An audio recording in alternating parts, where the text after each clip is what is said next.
Video ചക്കക്കുരു വെച്ചിട്ടുള്ള ഒരു പ്രയോഗമാണ്. ചക്കക്കുരു 65. ഗ്യാസിൻ്റെ അസുഖമുള്ളവർ ഇത് കഴിച്ചിട്ടുണ്ടെങ്കിൽ ശബ്ദ മലിനീകരണത്തിനും അന്തരീക്ഷ മലിനീകരണത്തിനുമുള്ള സാധ്യതയുണ്ട് കേട്ടോ. എൻ്റെ കയ്യിലിപ്പോൾ ഇത്രയും ചക്കക്കുരു സ്റ്റോക്ക് ഉണ്ട്. നമുക്കതിൽ നിന്ന് കുറച്ച് മാത്രം എടുത്തിട്ട് ഇങ്ങനെ 65 ഉണ്ടാക്കി നോക്കാം. നമ്മളെ ആയുധം മൂർച്ച കൂട്ടണം. ചക്കക്കുരു മുറിയാൻ കുറച്ച് പ്രയാസം ഉണ്ടായിരുന്നു.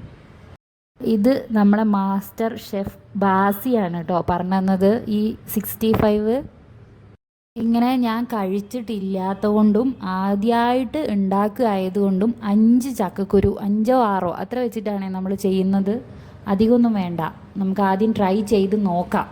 എന്നിട്ട് സക്സസ് ആവുകയാണെങ്കിൽ ബാക്കി പിന്നെ ഉണ്ടാക്കാം. അപ്പോൾ ഇങ്ങനെ നീളത്തിലാണ് ചക്കക്കുരു മുറിച്ചത്. ഇങ്ങനെ മുറിച്ചാൽ മതി എന്നാണ് പറഞ്ഞു തന്നത്. ബാക്കിയുള്ളത് ഇഞ്ചി വെളുത്തുള്ളി പേസ്റ്റ്. നമുക്ക് ഇഞ്ചി സ്കിപ്പ് ചെയ്യാം. ഒരു വെളുത്തുള്ളി മതി. കുറച്ചല്ലേ ഉണ്ടാക്കുന്നുള്ളൂ. അതിപ്പോൾ എങ്ങനെ ചതയ്ക്കുന്ന ആലോചിച്ചപ്പോൾ മിക്സിയിലൊന്നും ഇടാൻ പറ്റില്ലല്ലോ. അപ്പോൾ നമ്മളുടെ ഇടികല്ല് വെച്ചിട്ട് നന്നായിട്ട് ചതച്ചെടുക്കാം. നമ്മൾ വഴുതനങ്ങയൊക്കെ ഫ്രൈ ആക്കുന്ന പോലെയാണ് കേട്ടോ ഉണ്ടാക്കേണ്ടത്. ഇഞ്ചി നല്ല പേസ്റ്റ് ആവണം. നല്ല ഇഞ്ചി അല്ല കേട്ടോ, വെളുത്തുള്ളി. തെറ്റിപ്പോയതാണേ. നമ്മളെടുത്ത ചക്കക്കുരുവിന് ആവശ്യമായിട്ടുള്ള സാധനങ്ങൾ മാത്രമേ ചേർക്കുന്നുള്ളൂ കേട്ടോ. കൂടുതലൊന്നും ആവുന്നില്ല. അപ്പോൾ ഇത് ആരെങ്കിലും ട്രൈ ചെയ്യുന്നുണ്ടെങ്കിൽ ചക്കക്കുരുവിനനുസരിച്ച് ക്വാണ്ടിറ്റി മാറ്റുക. നമുക്ക് അതിലേക്ക് ഇത്ര മുളക് പൊടി മതി. ഇത്ര മുളക് പൊടി എരിവുള്ളത് തന്നെയാണ്. പിന്നെ ഒരിത്തിരി മഞ്ഞൾപ്പൊടി, പിന്നെ ഉപ്പൊക്കെ കുറച്ച് മതി കേട്ടോ. ഫ്രൈ ആക്കുമ്പോൾ അല്ലെങ്കിൽ ഭയങ്കര അധികമായി പോവും. അതിലേക്ക് നമ്മളുടെ 65 മസാല ഉണ്ടല്ലോ, അത് ഞാൻ സോയാ ചങ്ക്സൊക്കെ ഫ്രൈ ചെയ്യുമ്പോൾ ഈ മസാല കൂട്ടിയിട്ടാണ് ഫ്രൈ ചെയ്യാറ്. അപ്പോൾ അതും അത്ര കുറച്ച് തന്നെ ഇട്ടു.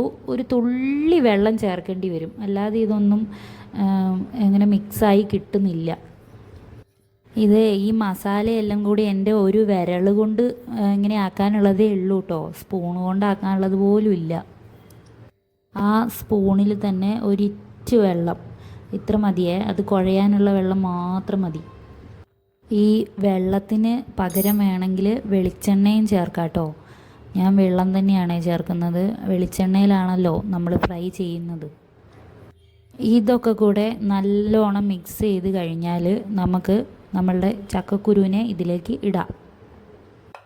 ഇപ്പം ഈ ചക്കക്കുരുവിന് ഇത്ര മസാല മതിയാവുമോ? എല്ലാം ഇട്ട് കഴിഞ്ഞാലേ അറിയൂളേ. കുഴച്ച് കഴിഞ്ഞിട്ട് ഇനി എന്തെങ്കിലും കുഴപ്പമുണ്ടെങ്കിൽ നമുക്ക് ഏതെങ്കിലും ഒരു പൊടി അധികം ഇടേണ്ടി വരും. ചക്ക, മാങ്ങ അങ്ങനെയുള്ള സാധനങ്ങളൊക്കെ എനിക്ക് എത്ര കിട്ടിയാലും ഞാൻ കഴിക്കും കേട്ടോ. ചക്കക്കുരുവൊക്കെ എനിക്ക് ഭയങ്കര ഇഷ്ടമുള്ള സാധനമാണ്. അപ്പോൾ നമ്മളെ മസാല കറക്റ്റാണ് കേട്ടോ. ഇത് മസാല ഫുള്ള് എല്ലാ ചക്കക്കുരുവിലും പിടിച്ചിട്ടുണ്ട്. ബാക്കി നമ്മളെ കയ്യിലും പിടിച്ചിട്ടുണ്ട്. കൈ ഫ്രൈ ചെയ്യുന്നില്ലാത്തതുകൊണ്ട് ഈ കൈയും സ്പൂണും നമ്മൾ കഴുകി വരാം. അതുവരെ ഇതിങ്ങനെ കുറച്ച് നേരം അവിടെ ഇരിക്കട്ടെ കേട്ടോ. ഒരു 5-10 മിനിറ്റൊക്കെ നിന്നാൽ മതി. 5 മിനിറ്റ് വെക്കണമെന്ന് വിചാരിച്ച് ഞാൻ 2 റീൽസൊക്കെ കാണുമ്പോഴത്തേക്ക് 10 മിനിറ്റ് ആയിപ്പോയി. അപ്പോൾ ഉള്ള ഇതാണ് ഇങ്ങനെ. ഇനി നമുക്ക് എണ്ണ ചൂടാക്കാം. കുറച്ച് എണ്ണ മതി കേട്ടോ. എണ്ണയ്ക്കൊക്കെ ഇപ്പം എന്താ വില. ഈ സാധനത്തിന് നിങ്ങളെ നാട്ടിൽ എന്താ പറയുക എനിക്കറിയില്ല. ഞങ്ങളൊക്കെ ഇതിനെ കരണ്ടി എന്നാണ് പറയുക. അത് നിലത്തിങ്ങനെ വളഞ്ഞിട്ടേ നിൽക്കുള്ളൂ കേട്ടോ. അപ്പോൾ അതിന് നമ്മളൊരു സപ്പോർട്ട് കൊടുക്കണം. അപ്പോഴേ അത് ഇങ്ങനെ പൊന്തി നിൽക്കുള്ളൂ. അല്ലെങ്കിൽ ഗ്യാസ് തീ ഇതിൻ്റെ ഉള്ളിലേക്ക് പിടിക്കും. നമ്മൾ 3 ആളേ ഉള്ളൂ. അതുകൊണ്ട് പാകത്തിനുള്ള എല്ലാ പാത്രങ്ങളും നമ്മളെടുത്തുണ്ടാവും. ഇത് വെച്ചിട്ടാണ് നമ്മൾ കോരി ഇടുന്നതും കോരി എടുക്കുന്നതും. തീ നല്ലോണം കുറയ്ക്കണേ. എന്നിട്ട് നമ്മൾ ഇതിലേക്ക് ഇടാൻ പോവുക കേട്ടോ. എന്താവുന്നൊന്നും അറിയില്ലേ. ചക്കക്കുരു വെന്തോന്നൊക്കെ നമ്മളിങ്ങനെയൊന്നും അറിയാമെന്നും അറിയില്ല. ഇതെൻ്റെ ഒരു പരീക്ഷണമാണ് കേട്ടോ. ഞാൻ ബാസിനോട് ചോദിച്ചിട്ടുണ്ടായിരുന്നു ചക്കക്കുരു ആദ്യം വേവിച്ചിട്ട് വേണോ ഇങ്ങനെയൊക്കെ ചെയ്യാമെന്ന്. അപ്പോൾ പറഞ്ഞു വേണ്ടാന്ന്. അപ്പോൾ നമ്മൾ അങ്ങനെ തന്നെ ചെയ്തു നോക്കാം. എന്നാൽ വിചാരിച്ച് ഇതിപ്പോൾ വെന്തോന്നൊന്നും മനസ്സിലാവുന്നില്ല. ഏകദേശം ഒരു സമയമായപ്പോൾ ഞാൻ കോരിയെടുക്കാൻ പോവാണ്. അപ്പോൾ അതിലൊന്നിന് കുറച്ചും കൂടി എണ്ണയിൽ നിൽക്കണം തോന്നുന്നു. അങ്ങോട്ട് തന്നെ പോയി. വേണ്ട, നീയും കൂടി പോര്. അപ്പോൾ നമ്മൾ ഫസ്റ്റത്തത് ആക്കിയിട്ടുണ്ട്. ഇനി നമുക്കതൊന്ന് ട്രൈ ചെയ്ത് നോക്കണം. കാരണം വേവ് അത് തന്നെയാണോ എന്ന് അറിയണ്ടേ. ഇപ്പം തന്നെ എടുത്ത് വായിലേക്ക് ഇടാൻ പറ്റാത്തത് കൊണ്ട് ഇതും കൂടി ഇട്ടിട്ട് നമുക്കതൊന്ന് കഴിച്ച് നോക്കാം കേട്ടോ, വെന്തിട്ടുണ്ടോയെന്ന് അറിയണ്ടേ.